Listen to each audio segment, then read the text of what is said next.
안녕하세요. 저는 아까 말씀드린 대로 사단법인 한국청년회의소 홍보실장 김철민입니다. 네, 반갑습니다. 반갑습니다. 이렇게 또 바쁘신데 이렇게 또 귀한 시간 내주셔서 정말로 감사드리고, 제 한국청년회의소 홍보실에서 기획한 올림픽 주역들을 만나는 세 번째 손님이세요. 그리고 마지막 손님이십니다. 그래서 저는 영광스럽게 생각하고, 선수님 그 영상도 저희가 다 보고 했는데 그냥 캐주얼한 질문부터 그냥 말씀 한번 드려볼게요. 우선 올림픽 다녀와서 이번에 좋은 성과를 얻어서 굉장한 세간의 이목을 받고 계신데 그 인기를 체감하시는지.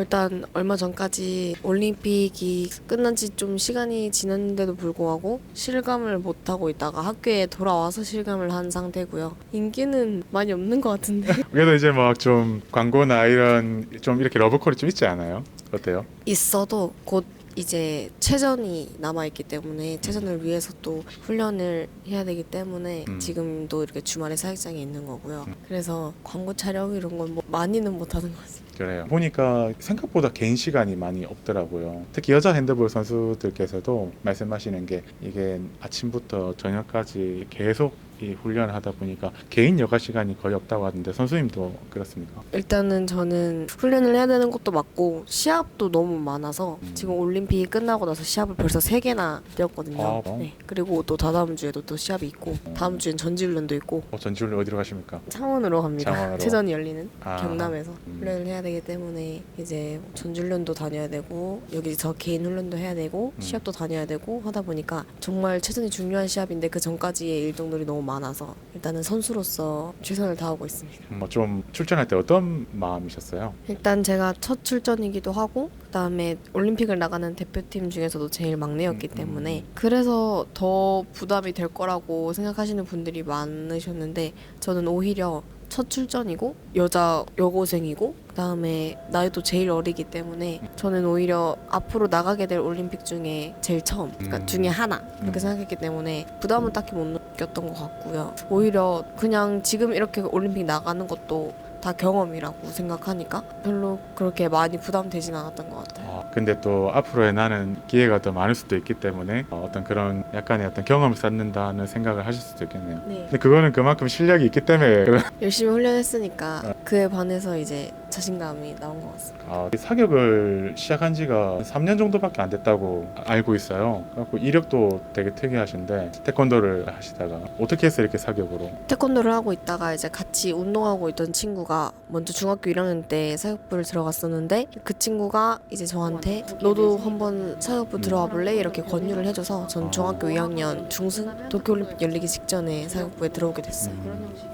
같이 친구랑 등교하다가 그 친구가 사격부에 들어오라고 권유를 해준 거였어가지고 네. 공부하고 사격을 하나요? 아니면 지금 완전 그냥 거의 풀타임으로 사격을? 일단 여기가 체육고등학교이기 때문에 오전에는 공부를 하고 오후에는 운동을 하는 형식으로 돼 있어요. 새벽에 운동하고 오전에 수업 듣고 점심에 잠깐 쉬었다가 오후에 나와서 다시 운동하고 야간에 운동하고 이런 형식으로 운동에 좀 집중할 수 있게 환경이 만들어져 있고요. 저는 공부에 비중을 준다기보다는 미래를 위해서 공부를 해야 하긴 하겠지만 아예 바보가 되는 건 아닌 정도로만 하고 있고요. 웬만하면 사역에 매진하고 있습니다. 마지막에 계속 엎치락뒤치락 하면서 어떻게 보면은 마지막 발에서 끝을 낼 수 있었는데 또 이렇게 또 됐잖아요. 그때 심경은 어떠셨어요? 이 파리올림픽 전에 위넨 월드컵이라고 맞아. 거기서 같은 선수와 같이 1, 2위전을 다퉜었어요. 네네. 근데 그때 제가 1등으로 달리고 있다가 마지막 한 발이 10.2를 쏴서 그 선수가 조금 더 잘 쏴서 제가 1등이었다가 바로 2등으로 내려와서 네. 결정된 그런 시합이 있었거든요. 네. 이제 올림픽 때 원래였으면 마지막 발이었어야 할 그 24번째 발을 쏘고 빠졌다고 생각이 들고 난 뒤에 설마 그때처럼 또 내가 또 2등일라나 싶었어요. 왜냐면 그 전에 점수 차이가 많이 났음에도 불구하고 그 마지막 시리즈 그 단발 2발에서 9.9, 9.6을 뺐기 때문에 그러니까. 충분히 2등 할 만하다. 저 선수도 만만치 않은 잘하는 선수이기 때문에 큰일 났네 하고 딱 뒤를 돌아보는데 슛오프더라고요. 네네. 저 너무 감사했어요. 어. 미는 월드컵 때는 그렇게 크게 뺀 것도 아닌데 나한테 2등을 은메달을 주더니 이번엔 슈도프라는 기회를 주니까 아 이번에 진짜 운이 따라주나 보다 생각했던 것 같습니다. 그 황위팅이라는 그 선수도 그 중국에서 굉장히 유명한 선수더라고요. 맞습니다. 예, 예. 그 선수님이랑 나이도 비슷하고. 그럼 맞대결을 보통 몇 번 정도 하신 거예요? 저는 경험이 얼마 없기 때문에 제가 지금 시니어로 나온 세계 대회가 그러니까 뭐 아시아 이런 대회 말고 세계들이 다 나오는 대회가 올림픽 포함해서 딱 3개밖에 없었어요. 근데 처음 뛰었던 게 바쿠 월드컵이었는데 바쿠 월드컵 때는 제가 좀 처음에 본선 때 처음에 좀 잘 나가고 있다가 마지막에 좀 실수를 많이 해서 결선에 진출하지 못했고 그때 그 시합에도 황희팅 선수가 안 나왔었어요. 그리고 마지막에 올림픽 직전 대회인 미는 월드컵 때 그 황희팅 선수도 나오고 저도 결선에 진출하고 해서 거기서 만났거든요. 그게 딱 처음이자 처음. 올림픽이 딱 2번째. 아, 2번째네요. 네. 개인적으로도 그 선수와 황희팅 선수와 이렇게 뭐 대화를 하거나 이렇게 교류하시는 거는 있으세요? 인사는 해본 적이 있어도 그러니까 경기 끝나고 인사는 해본 적이 있어도 대화는 안 합니다. 하시면 네. 아, 그래요. 미넨에서는 한번 놓치셨지만 이번에 어떻게 보면 더 큰 완전 꿈의 무대인 올림픽에서 갖고 오셔서 사실은 1대1이 아니라 제가 봤을 때는 2대1이라고 생각을 하는데 뭐 앞으로 좋은 경쟁 구도에서 선의의 경쟁을 통해서 서로 발전하는 관계가 되지 않을까 하는 기대감이 있고요. 그러면 이번에 그 메달을 땄을 때 누가 제일 먼저 생각나셨어요? 아무래도 가족들이 먼저 생각이 나지 않았나 싶습니다. 가족들 사격을 소개해 주신 선수 친구분도 생각이 많이 나셨겠네요. 네. 은인이라고 생각합니다. 그래요. 우리나라 사격 같은 경우 지금 아까 저희도 둘러보고 이시라 이런 것들이 굉장히 좋고 되게 또 고가이겠다 싶더라고요. 우리나라 사격 인프라는 좀 어떻습니까? 일단 이런 학교 시설 같은 걸 봤을 땐 지금 저희 학교가 되게 좋은 편이고요. 전자표적이 이렇게 많이 종류가 많이 없는 그런- 데도 많고 놀랬어요. 저희 학교가 되게 잘 돼 있는 편이고 그럼 선생님은 앞으로 어떻게 대학을 또 진학할 예정이세요? 아니면은 그냥 바로 이렇게 프로로? 아직까지는 고민 중에 있습니다. 우리나라에 프로팀 많나요? 실업팀이? 프로팀이라고 하기보다는 뭐 어디 시청이나 이런 소속으로 가는 거죠? 시군청 팀도 몇 개 있고요. 기업 팀도 두세 개, 은행팀 포함해서 은행팀도 두세 개 되는. 서로 모셔가려고 하겠네요, 선생님. 잘 모르겠어요.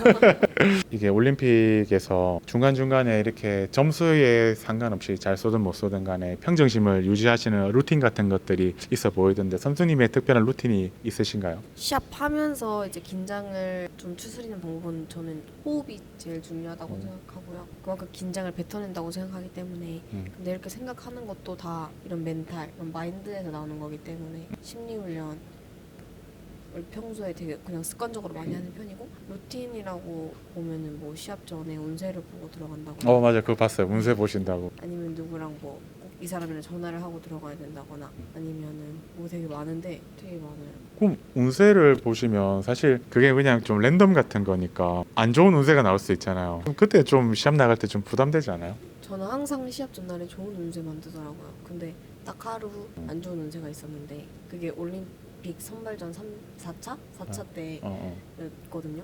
초반에 잘 달리다가 마지막 마무리가 흐지부지 될 수도 있다는 이런 내용이었는데 진짜 그대로 본선 때 4번째 시리즈까지 엄청 잘 주다가 나머지 2번째 시리즈 때 망쳤거든요. 그래서 그때부터 운세를 더 믿는 것 진짜요? 같습니다. 저희가 또 재미난 또 이력을 봤는데 이번에 그 경찰청장이 그 공기소총 여자 고등부에서 그 재킷 규정 때문에 그게 무슨 자격 미달이라 해야 되나 실격이라고 해야 되나요? 근데 제가 경제생산기 본선을 쏘고 나서 본선 1등을 하고 딱 나왔는데 랜덤에 걸렸더라고요. 저희가 총은 매 시합마다 장비 검사를 하지만 이 사격복을 그러니까 1년에 한 번 딱 첫 시합 때 사격복 검사를 하고요. 아니면은 뭐 사격복이 바뀌었다거나 아니면 실이 떨어졌다거나 이럴 때만 사격복 재킷 검사를 하는데 저는 올림픽 때도 이 재킷으로 검사를 이미 다 받았고 여기 국내 대회 돌아왔을 때도 이 재킷으로 이건 올림픽 나갈 때 맞췄던 사격복이니까 이 사격복을 여기 국내 대회 와서 바로 첫 시합이었던 춘천시합회 때 이제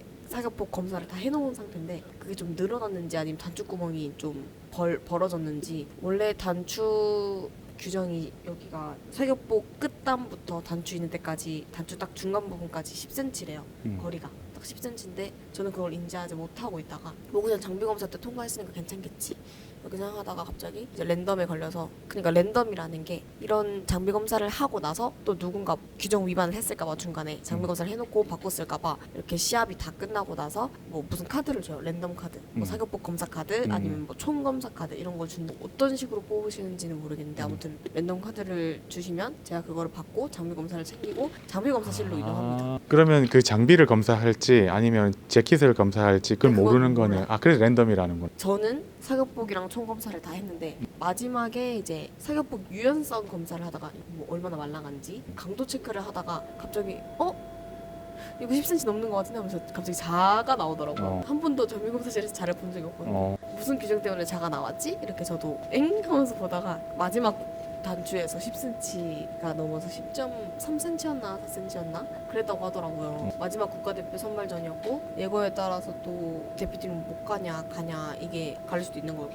하필이면 또 여자 일반부 언니들 시합보다 저희 여자 고등부 시합이 첫날이었기 때문에 아직 시합이 다 끝나지 않은 상황에서 이제 바로 결과를 확인할 수도 없는 상황에서 선발전 결과를 그래서 애간장 태웠죠. 너무 아쉽기도 하고 제가 올림픽 끝나고 나서도 바로 상태가 회복되지가 않고 컨디션이 좀 회복되지 않아서 점수가 잘 안 나오는 편이었는데 그걸 점점 페이스를 찾아가다가 이제 좀 찾았나 싶었더니 실격을 한 거라서 너무 아쉽더라고요. 다행히도 대표팀 선발은 됐고요. 3위로 선발은 됐고 뭐 체전 때 안 걸린 게 다행이라고 생각합니다. 저희 일반인들이 잘 몰라서 그런데 저희가 그냥 보기에는 그냥 재킷 같은데 뭔가 특별한 재킷인가요? 일단 권총은 사격복을 입지 않는데 소총은 저렇게 사격복을 입는 이유가 총이 길고 무거우니까 권총에 비해 총이 맞아요. 길고 무거우니까 그거를 들고 저희가 1시간 50분 정도 썼어요. 1시간 40분 정도 시합을 하면 연습 사격 시간, 준비 시간, 본선 시간 포함해서 그렇게 길게 들고 있는데 그거를 몸을 잘 지탱해주기 위해서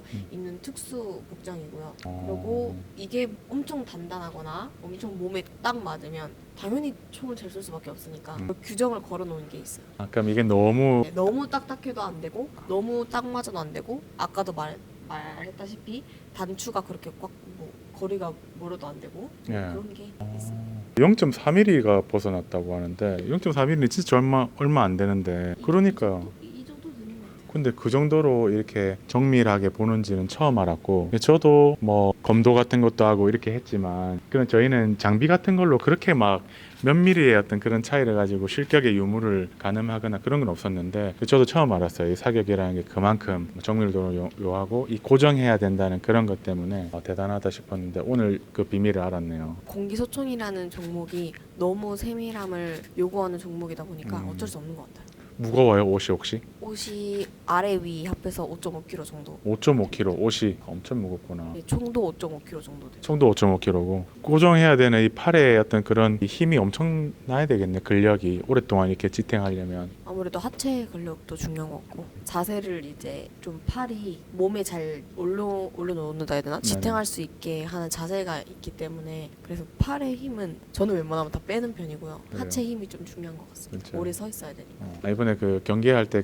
한 발씩 쏘시면서 이렇게 이 표적을 바라보고 하는 모습이 정말 멋있더라고요. 특히 이번에 프로필 같은 거 사진이 까만색 배경에 너무 멋지게 봐서 되게 어떻게 보면 또 화면에는 또 되게 또 좀 커 보이시고 또 했는데 또 생각보다 되게 또 여리시고 또 근데 그럼에도 불구하고 선수님도 그런 무거운 옷과 장비를 가지고 어린 나이인데도 그런 쟁쟁한 선수들과의 경쟁에서 승리하신 거는 정말 우리 한국 청년들을 대표해서 박수를 드리고 싶습니다. 감사합니다. 다른 종목 선수들하고도 또 교류를 좀 하시나요? 근데 저는 대표팀에 들어온 지가 몇 개월밖에 안 돼서 진짜 풀로 땡기면 3개월? 밖에 없어가지고 진짜. 네 훈련만 경기장이 사격은 파리에서도 거리가 좀 있었던 걸로 알고 3시간 있는데. 거리. 왜 이렇게 먼 데로 경기장에 잡혔을까요? 일단 사격장은 땅이 넓어야 되고요. 건물도 50m 경기장, 클레이 사격장, 25m 경기장, 10m 경기장, 거기다 결선장까지 건물이 많기 때문에 모든 사격 종류를 다 한 군데 몰았구나. 네, 부지는 또 총이다 보니까 도시 한복판에 있을 수는 없다 보니까 에펠탑 앞에서 총을 쏘고 있을 수도 없고 그렇죠. 또 저희 국내 사격장만 봐도 사격장이 보통 다 산골짜기에 있습니다. 맞아요. 그래서 해외도 되게 시골이었고요. 거기는 벌레들과 함께 총을 쐈기 때문에 사격장 앞에 뭐 말, 양 이런 것도 있었고요. 진짜 어쩔 수 없는 것 같아요. 없을 수 없어요. 그러면 파리는 그러면은 며칠 정도 구경을 해보셨어요? 보통 이제 촬영하러 다니고 인터뷰하러 가면서 파리를 잠깐씩 구경을 했습니다. 파리 중에서 어디가 제일 좋으셨어요? 저는 아무래도 에펠탑. 에펠탑이 실제로 보니까 어땠어요? 에펠탑 되게 멋있더라고요. 멋있었어요. 밤에 보는 게 제일 예뻤던 맞아요. 것 같아요. 밤도 에펠탑 조각으로 만들었다고 하잖아요. 금메달. 되게 의미가 깊은 것 같아요. 어릴 때 TV에서 보던 에펠탑에 그 올림픽 오륜기가 에펠탑에 달려 있으니까 또 좀 다르더라고요. 그러니까요. 감회가 새롭더라고요. 좋은 또 기운을 또 이제 우리 반유지 선수가 금메달로 갖고 왔기 때문에 저는 앞으로 더 반유지 선수가 좋은 기운으로서 더 멋지게 성장한 선수가 될 거라고 믿어 의심치 않습니다. 감사합니다. 아까 말씀드린 저희 한국 청년회의소는 줄여서 이제 JC라고도 하는데 여기 대구에도 대구 JC라든지 대구 강북 JC라든지 보통 이제 구마다 하나씩 JC가 있어요. 만 20세부터 만 40세까지. 한국은 만 45세까지 5년을 더 해요. 그러니까 왜냐면 저희는 군대 문제도 있고 또 사회적으로 또 저희가 좀 다른 나라들보다 좀 늦게 경제 활동을 또 하다 보니까 만 45세까지 어떤 그런 청년들이 활동하는 리더십 어떤 아카데미자 단체인데 전 세계 미국에 본부가 있고 전 세계 한 120여 개국 정도 한 20여만 명이 활동하고 있고 한국에는 한 12,000명 정도의 회원이 있어요. 그리고 이제 이게 100년이 넘은 단체라서 저희 한국에서는 지금 72년대 저희 아버지도 JC를 하셨고 저도 JC를 대를 이어서 하고 있고 우리 또 여기 계시는 분들이 다 다른 지역에 계신 분인데 저희는 배지를 하나 차고 같은 신념을 가지고 활동을 하는데 지역사회 개발도 하고 또 자기 또 역량을 또 개발하는 것도 하고 국제 단체다 보니 국제 관계도 하고 개인 사업 능력도 개발하고 하는 그런 네 가지 어떤 이념을 가지고 활동하고 있는데 우리 청년들 이번 메시지도 도전하는 청년들에 대한 그런 열정을 배우고 싶어서 이렇게 인터뷰를 하는 건데 우리 한국 어떤 청년들 요새 너무 어렵잖아요. 청년들에게 우리 반유지 선수가 해주고 싶었던 그런 용기와 응원의 메시지가 혹시 있다면 한번 부탁드릴게요. 뭐든지 일단 주저하지 않고 도전해보는 게 가장 좋은 방법인 것 같고요. 어떠한 선택에 있어서 망설여지는 순간이 있다면 일단 무조건 자기가 하고 싶은 걸로 밀어붙이고 그래야 힘이 나니까 자기가 좋아하는 걸 해야 힘이 나니까 좀 스트레스 받지 마시고 뭐든지 안 힘든 일은 없으니까 뒷일 생각하지 마시고 그냥 앞만 보고 달리셨으면 좋겠어요. 좋습니다. 어떤 청소년들에게 어떤 꿈과 어떤 용기의 메시지를 하나 또 전달해 주신다면? 어릴 때는 뭐든지 다 해보는 게 여러 가지 경험을 해봐야 자기가 좋아하는 게 뭔지도 알 수 있으니까 여러 가지 경험을 해보는 게 가장 좋다. 좋을 것 같습니다. 마찬가지로도 좋은 거 좋아하는 거 남이 하라는 거 하지 말고 자기가 하고 싶은 걸로 그래야 후회를 해도 자기가 책임감 있게 할 수 있으니까. 오늘 인터뷰를 해보니까 선수님이 나이하고 상관없이 선수님의 어떤 그런 심지가 좀 보이는 것 같아요. 근데 굉장히 나이와 별개로 차분하시고 자기 주관도 뚜렷하시고 물론 선수를 또 멋지게 하시고 또 지도자도 가시고 여러 가지 하시겠지만 나중에 진짜 기회 되면 선수님 같은 그런 이런 좋은 멘탈과 요즘 세대 같은 그런 자신감이 있으신 분이 IOC 위원도 하고 우리 대한민국의 어떤 체육계를 이끄는 리더가 여성 리더가 되시기를 저는 기대하고 있고 혹시 그렇게 된다면은 그때는 저희가 청년이 아니겠지만 그래도 저희가 뭔가 응원할 수 있는 길에서 최대한 선수님을 응원할 수 있도록 하겠습니다. 감사합니다. 그러면 이걸로 이제 마무리를 하고